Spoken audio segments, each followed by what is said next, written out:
Margin fishing for F1's is an absolute deadly tactic on the right day, and I've brought you to none other than Westwood Lakes to show you exactly how I go about doing it.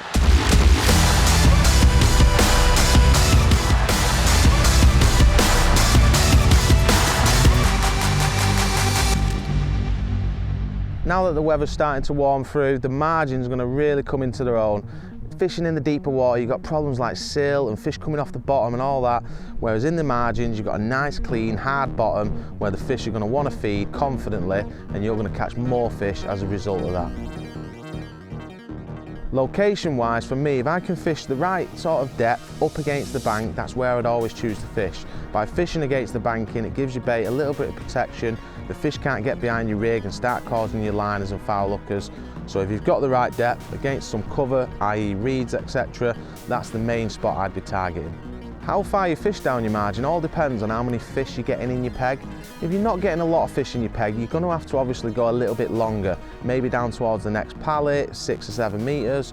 But on a venue like Westwood, where we are today, we're going to have a lot of fish coming in our peg, and if we fish them sort of distances, you're going to get a lot of fish coming in, disturbing your bait, and you're going to have problems. Therefore, this is a venue where you can catch really close, and sometimes as short as a top kit can actually be your best line. It's not about being lazy, it's about fishing where the fish are comfortable and you can keep them coming all day.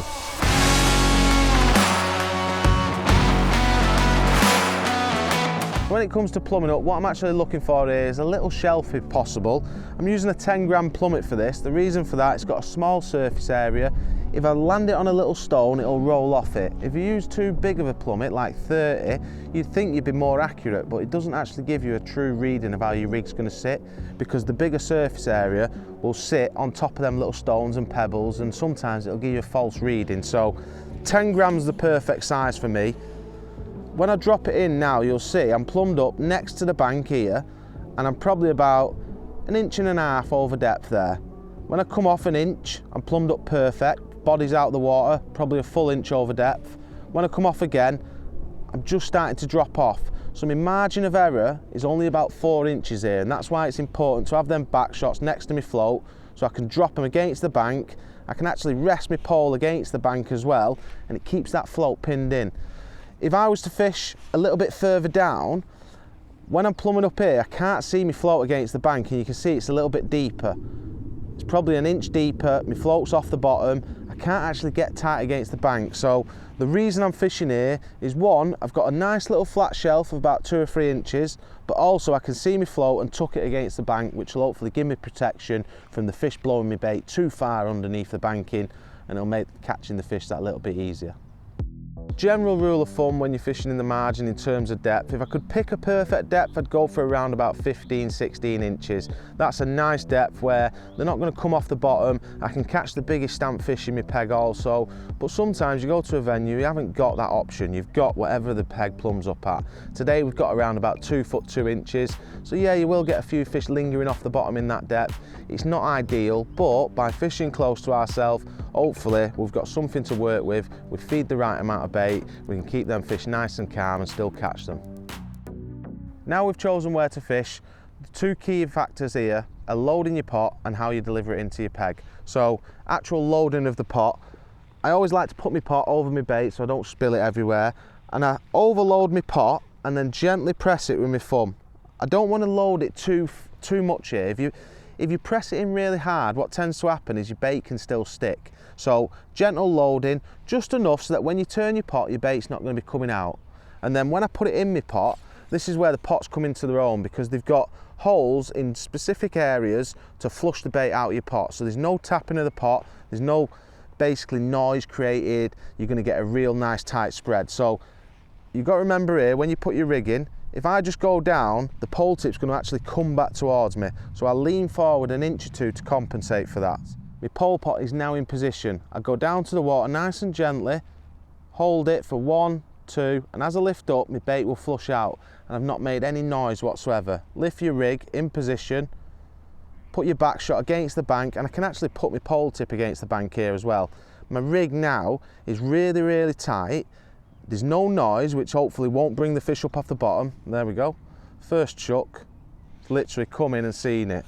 Like, there's so many fish in this venue, it's unbelievable. So this is where feeding and keeping the noise to an absolute minimum is really important. You can imagine once I've got fish in my peg and I've started feeding regular, the fish are going to want to come off the bottom all the time. The biggest and most important thing for me is always down to the feeding.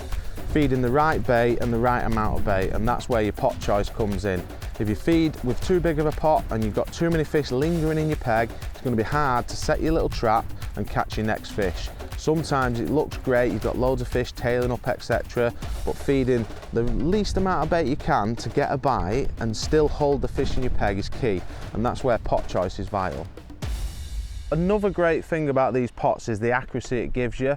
Now, to get the best out of it, you don't want to be lifting your pole pot up too quickly, because then your bait can mushroom out. And by that, what I mean is when you put your pot on the water, if you lift up too fast, your bait can spread. The whole point of these is that your bait just melts out of your pot and it goes straight down in one little clump, and then you've got a real nice tight pile. So make sure you turn your pot round. I like to count to 2. 1, 2, and I know my bait is emptied perfect every time. Lift that float up in position, and then you're ready. If you lift up too quick, what happens, your bait mushrooms out, and then the fish have got a bigger area to graze, and that's when you can lead to more fish lining you out. The fish will spread your pellets anyway, so all you're trying to do is keep it as tight as possible and focus them back to that little dinner plate.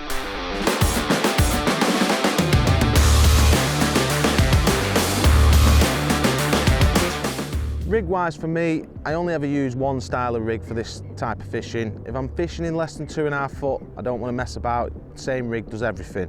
Elastic, I'll start there because that's really important. It's got to be balanced. If I was fishing for smaller fish, probably go for white hydro, but today we're going to be catching a lot of them, and hopefully they're going to be up to like 2.5, 3 pounds. So grey hydro is perfect. Mainline, I want it to be durable because again, you're going to be catching a lot of fish. So 0.17 mainline. If you fish lighter, you tend to get a few tangles. Your rig's sort of like not durable enough. So 0.17 is perfect. Backshot wise, 2 number 8 cubes, and backshots are one of the most important components of this rig. You don't want them too far away because that allows your float to drift. I've got them about 1/2 inch to 1 inch above my actual float tip, and the reason for this is it pins the float against the banking. Float choice, 0.4 bagger, 2mm bristle, that's really important because it stops you striking at silly indications, and it's got a fiberglass stem which is really durable. That's important because you're going to sometimes be catching that float on the rim of your net. When you catch it on the rim of your net, it's going to end up breaking or it's going to end up bending if you fish with wire. So fiberglass is my #1 choice when it comes to that. The shotting pattern couldn't be easier. We've got a bulk of 6 number 8s, and that's there to pin the bait in position. Moving on to the actual hook length, it's really important that you get the right length. If you fish with long hook lengths, your bait's going to get wafted about. So for me, 0.13 end gauge, 3 inches in size, and a 16s SLWG is pretty much what I use for 95% of my F1 fishing.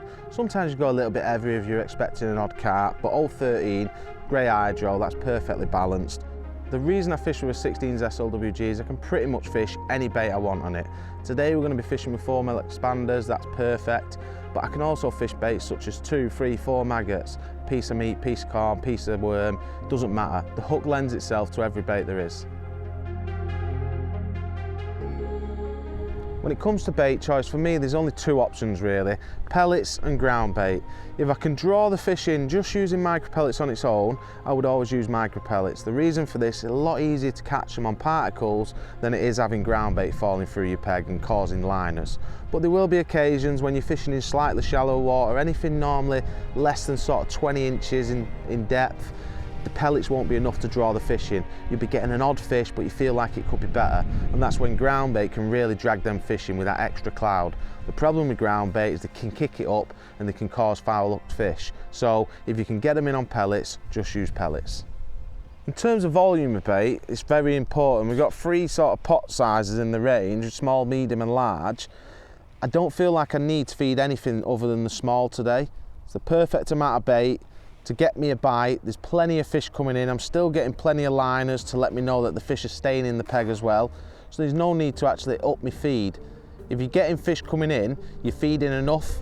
If you're not getting enough fish coming in, then you can put up another pot size up, maybe go to the medium. It's very rare I would fish with a large for micro pellets for F1's.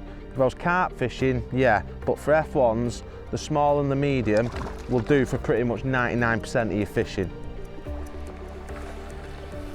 When it comes to feeding, you have to feed regular with this style of fishing. Sometimes I might refeed every 20 seconds, and you might think, every 20 seconds, what are you on about? But if I feed and the fish comes in and it blows me bait everywhere, I might as well ship back in and feed again, because it's like somebody coming along, smacking all your food off your dinner plate and there's nothing left for the fish to eat.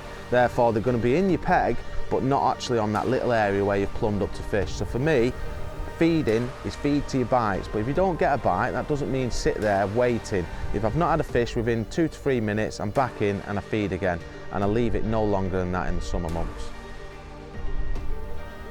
There we go. Don't think I could demonstrate that much better. We've got the perfect pot size on with a small.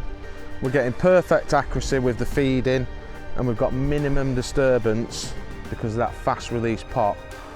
Follow them tips and I'm pretty sure you'll have a fantastic day next time you're out F1 fishing.